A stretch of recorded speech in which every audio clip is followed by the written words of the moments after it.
Hello दोस्तों, कैसे हैं आप लोग। उम्मीद है आप लोग अच्छे होंगे। आज हम लोग शुरुआत करने वाले हैं स्पेशल लेखपाल बैच के लिए पॉलिटी यानी राज व्यवस्था।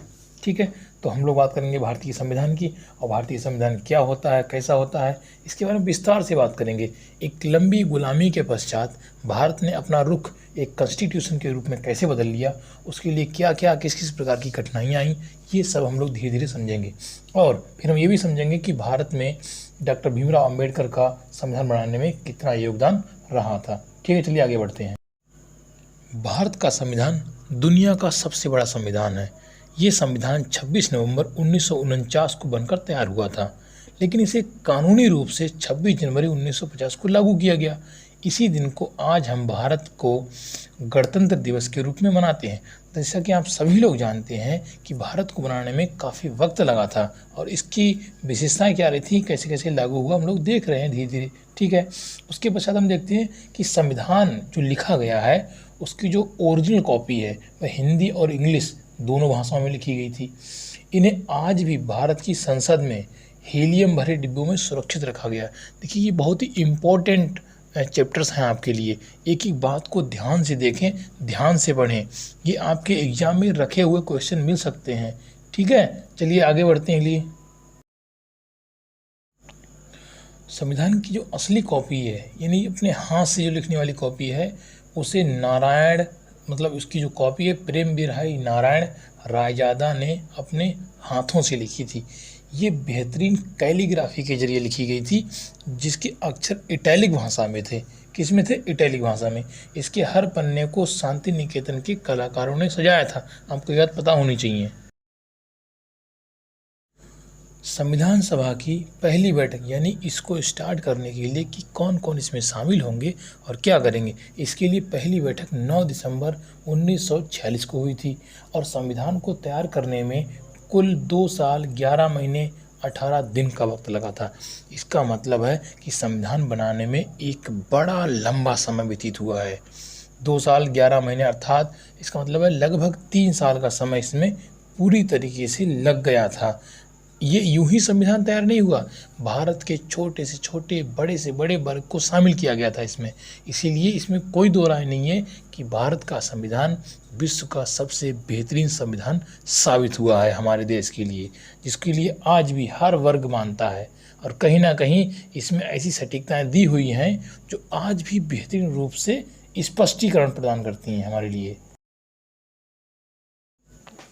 इस हाथ से लिखे हुए संविधान पर 24 जनवरी 1950 को संविधान सभा के 284 सदस्यों ने हस्ताक्षर किए थे। ध्यान रखें, कितने सदस्य थे साइन करने वाले? 284 सदस्य थे, जिनमें 15 महिलाएं भी शामिल थीं। इसका मतलब ये है कि हमारे भारतीय संविधान को लिखने में महिलाओं का भी योगदान है, उनकी सहमति भी है इसमें। ये नहीं कह सकते हैं कि महिलाओं पर यूं ही ये संविधान थोप दिया गया होगा। और जब सिग्नेचर हो गए, सिग्नेचर के 2 दिन बाद से यह संविधान देश में लागू हो गया, और ये प्रत्येक नागरिक पर लागू हुआ है। ध्यान रखें इस बात का।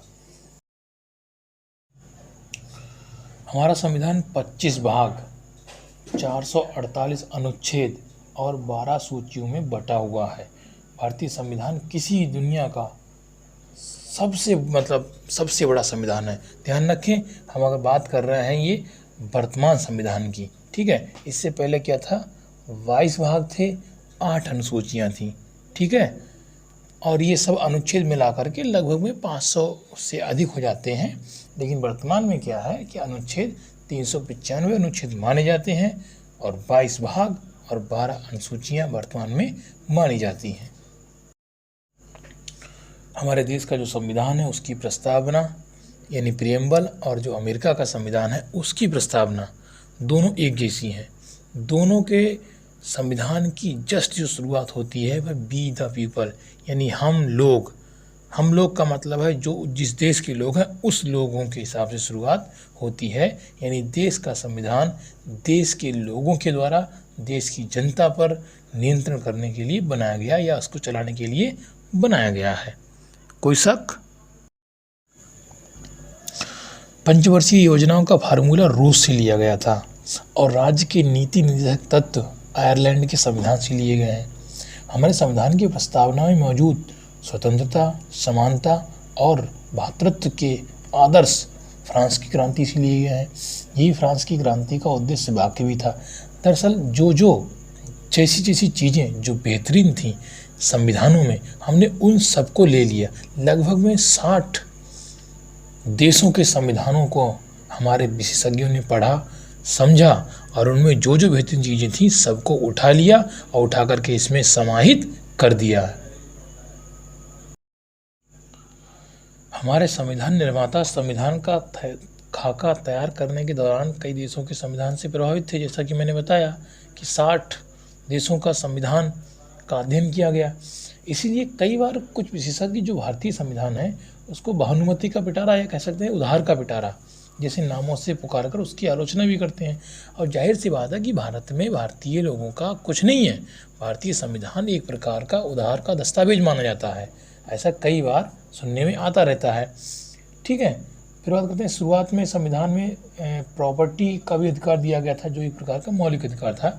टोटल 7 मौलिक अधिकार थे और 7वां जो था हमारा प्रॉपर्टी का अधिकार था, इसको हटा दिया गया और संविधान के अनुच्छेद 131 में इसका जिक्र था। हालांकि 44वें संविधान संशोधन के जरिए इसे 1978 में हटा दिया गया, यानी मौलिक अधिकारों से इसको बाहर कर दिया गया। वर्तमान में हमारे पास 6 मौलिक अधिकार उपलब्ध हैं।